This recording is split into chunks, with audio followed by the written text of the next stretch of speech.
Hi, I'm Rick Newman, Executive Director of the American Museum of Tort Law, with another in our series of interviews with thought leaders on the world of law and interesting topics. Our guest today is Tom T.C. Morrison, author of the funny new book, Torts R Us. Tom is a graduate of New York University Law School, served in the Air Force, and then had a very successful career as a litigator. He is known as, or has been described as, the Dean of False Advertising Litigation, and was involved in that whole realm of law involving claims of false advertising. And many of the cases he's been involved with are landmarks in that domain. Tom now lives in Litchfield County and has a new career as an author. He has written the book, Torts R Us, and it's my great pleasure to welcome Tom Morrison. Tom, welcome. Thank you, Rick. Happy to be participating. Well, tell us a little bit first about the book, and then I want to hear about the genesis of the book. Okay. Well, first and foremost, the book is an attempt to generate laughs. I think in these times that we're living through, we could all use an opportunity to step back and laugh a little bit. And although I was a litigator and loved litigating, I always thought that lawyers took themselves a little bit too seriously and that there was a lot of humor to be found in the law. And so I constructed this book as really a book about humor. Some people view it as a book about class actions because I have used the class action phenomenon as sort of the linchpin of the book, but it's really not an indictment of class actions. It's really a farce about lawyers. The book basically makes fun of everyone in sight: lawyers, clients, judges, law clerks, witnesses. Everyone gets poked fun at. One of the reviews posted on Amazon that I was most amused by said, in essence, the characters kept passing by at an accelerated rate, each character more outlandish than the former. So that's what I was trying to do, was to create outlandish characters and outlandish court situations. Well, and the book starts with Pap and Pup, the Peters brothers. Tell us about Pap and Pup. Oh, okay. Well, Pap and Pup are sort of traditional East Coast lawyers. They grew up in Greenwich. They're twin brothers. The Pap and Pup are their initials: Patrick A. Peters and Prescott U. Peters. They're known as Pap and Pup. They're twin brothers, and they have rather traditional careers, going to Ivy League schools and then on to big commercial law firms. And about a third of the way through the book, Pap, who's the more adventurous of the two, convinces his brother Pup that they could have a lot more fun and make a lot more money if they left their big firms and started up a plaintiff's class action law firm.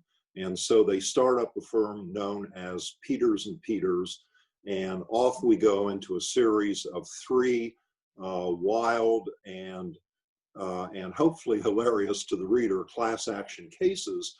I might say that all three cases that become the focus of the last 2/3 of the book were actually real class action cases. Everything else is invented. The dialogue, the remedies, the courtroom scenes are all invented, but they were actually based on three real live class action cases. Yeah, as amazing as it might seem, there's really some truth at the root of these whole cases.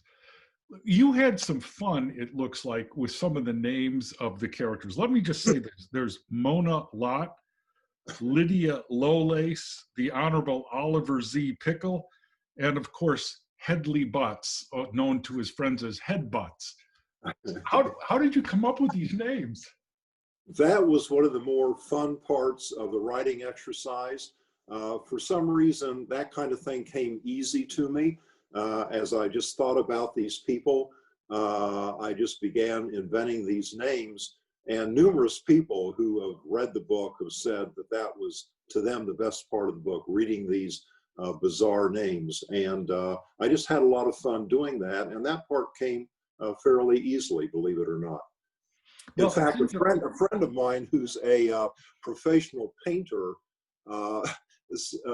told my wife, tell your husband I'm really upset because ever since I read his book, all I can do instead of focusing on my painting is sit around trying to think up names. One of the things that's interesting is some of the cases have a level of absurdity. Tell us about the basketball backboard and the foreign bolts. Okay, well, that was actually a real case. There was a real class action case against a company who made basketball hoops, and the claim was made in the USA. And it was a large company with scores, really hundreds of employees, and they had a huge plant in their home state. Everything about the basketball hoops came from the U.S. except 4 bolts that held the rim to the backboard. Those bolts came from China.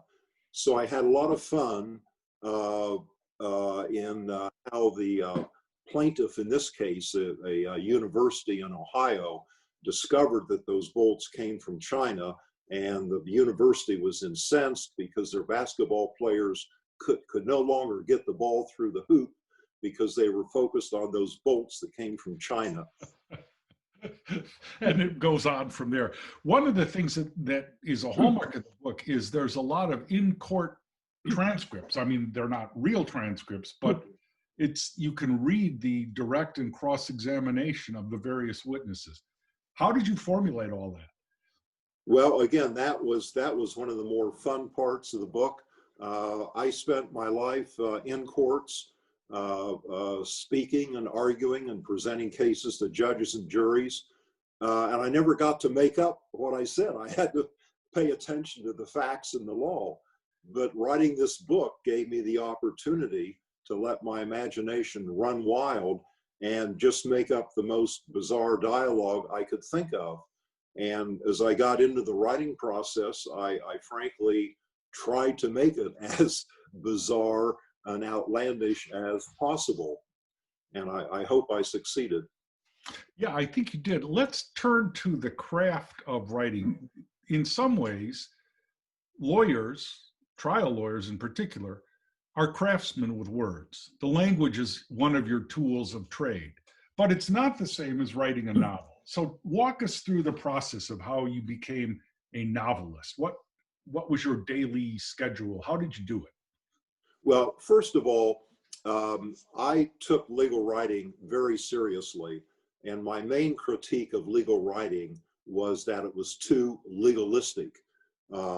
Reading briefs, I thought that the average brief filed by big firms and little firms in most cases was way too legalistic.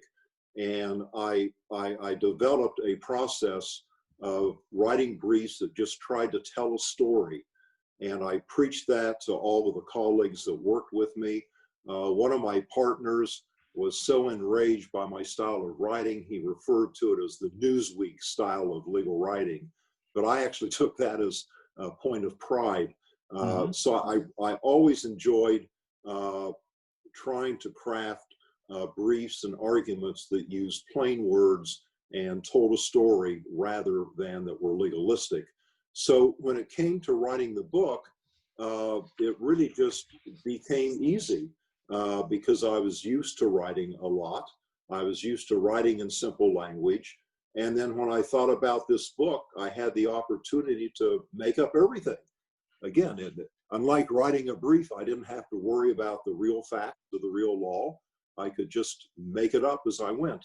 And the writing part actually went fairly quickly. I started during the final year of my practice.